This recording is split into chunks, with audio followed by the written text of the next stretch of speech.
Okay, number 1. Earlier in this unit, we put a lot of energy into modeling the cost of taking a cab in Vegas. There was an initial or starting charge of $5.10 plus $2.60 per mile. And then they asked, is this an example of direct variation? Well, if we think about what that initial charge was, so if you don't go any miles, it's going to cost, well, the initial charge is $5.10. So, where would that be? Now, does that go through the origin? Well, right there we know it's not direct variation. And also, maybe you remember that the equation was something like this. There's our initial charge plus 260 per mile. We'll let M stand for mile. Again, this is not direct variation, because direct variation, it would look like this, where there was no initial charge, but it doesn't. It doesn't look like that. It looks like this. So not direct variation.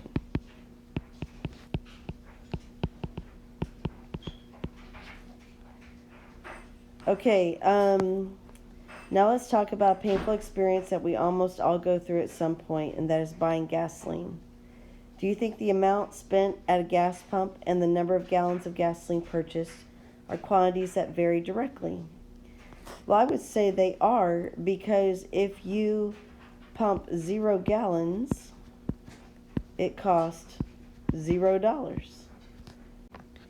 Then you'll notice that the gas price is advertised per gallon. So each additional gallon of gas costs exactly the same amount, okay? So that means that it goes up proportionally to the amount pumped. So yes, this is direct variation.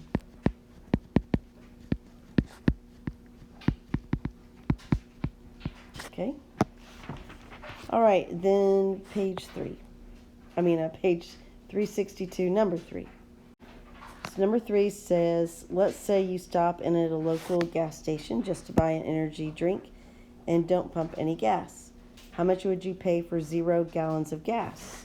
So just as we said on the previous problem, $0. If 5 gallons of gas costs $11.10, how much would you expect to pay if you double the amount purchased for 10 gallons? Well, it looks like this is a direct variation situation, right? Okay, so if 5 gallons cost $11.10, okay, we are doubling the amount of gallons purchased, right? Well, with direct relationships, if this amount doubles, then so should this. Okay, so 10 gallons of gas should cost $22.20. How much would it be if you cut it the amount in half to 2.5 gallons? Well, again, we start with 5 gallons was $11.10. So half that, 2.5 gallons.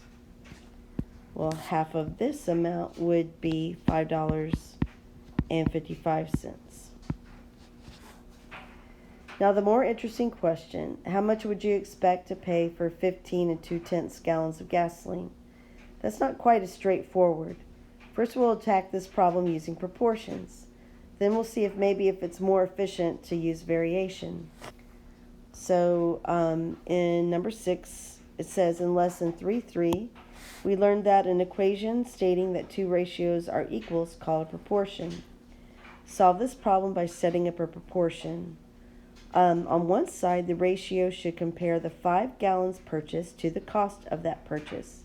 On the other side, the ratio should compare 15 2/10 gallons of gas to the cost, which is what you're trying to find.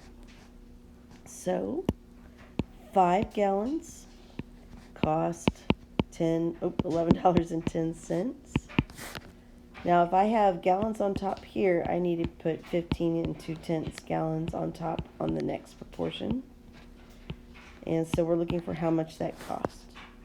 All right, so when I cross multiply, I get 5x equals And then 15 2/10 times 11/10 gives me 168.72. And then what do? To solve for x, we have to divide both sides by 5. So it looks like x is approximately $33.74 because we had to round.